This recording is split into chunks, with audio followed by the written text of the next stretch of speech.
के शासकीय high school खेरा संकुल गौरिहार में अतिथि शिक्षक भर्ती प्रक्रिया पर सवाल उठे हैं।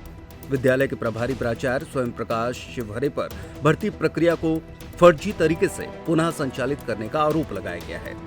इस संबंध में नीलेश कुमार दीक्षित ने मंगलवार को कलेक्टर जनसुनवाई में पहुंचकर आवेदन प्रस्तुत किया और मामले की जांच कर उचित कार्यवाही की मांग की। आवेदक का कहना है कि विद्यालय में अतिथि शिक्षक भर्ती में नियमों का पालन नहीं किया गया, जिससे पात्र आवेदकों के साथ अन्याय हुआ है। उन्होंने मांग की है कि समूची भर्ती प्रक्रिया की जांच कर दोषियों के विरुद्ध कठोर कार्रवाई की जाए। सर, जन सुनवाई जो छतरपुर में जिला पंचायत में आयोजित हुई है, उसमें मैं आवेदन देने आया हूं और प्रभारी जो शासकीय हाई स्कूल खेरा है संकुल केंद्र गौरिहार, उसके अंतर्गत जो है प्रभारी प्राचार्य स्वयं प्रकाश शिवहरे जी हैं, वो बार बार फर्जी भर्ती कर रहे हैं, पूरा काम फर्जी तरीके से कर रहे हैं। और एक बार उन्होंने फर्जी भर्ती की थी सौरभ सिंह की, जो राघवेंद्र बाबू के जो रिश्तेदार मामा के लड़के थे।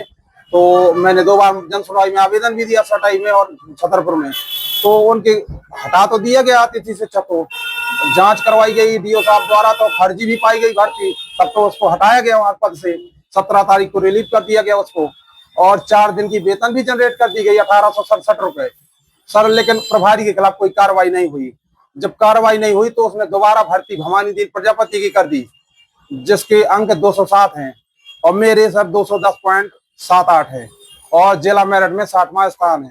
मैं 12-13 वर्षों से अतिथि शिक्षक के रूप में कार्य कर भी चुका हूँ।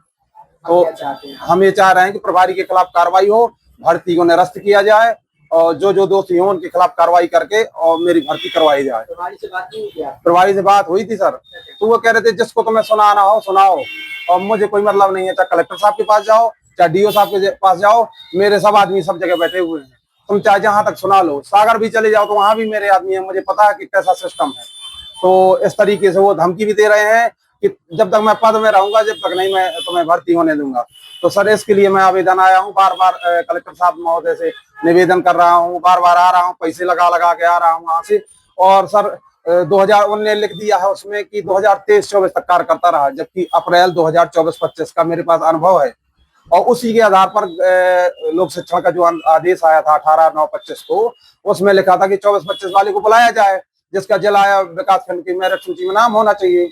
और सर विगत सत्रों में 2019-20 से और 2024-25 अप्रैल तक मैं कार्य करता रहा हूँ, मेरे पास अनुभव है। लेकिन झूठा लिखकर उसमें लिखा पड़ी सब उल्टी सीधी करके, जैसा भी हो जांच में गलत तरीके से जैसा भी पेश किया गया हो, प्रभारी के खिलाफ कोई कार्रवाई नहीं हुई है। तो सर इसमें आप के माध्यम से कलेक्टर साहब को जो है अवगत करा दें कि जल्दी से जल्दी कार्रवाई हो। त्योहार के इस सीजन में आई है बड़ी खुशखबरी। Peptic group proudly tie up arrangements with Indian bank. Peptic town Naugaon road Chhatarpur के न्यू एक्सटेंशन में खरीदिए अपने सपनों का घर इंडियन बैंक की मदद से। लोएस्ट इंटरेस्ट रेट और प्रोसेसिंग फीस पर पाइए हाउसिंग लोन। आज ही इन नंबरों पर कॉल करें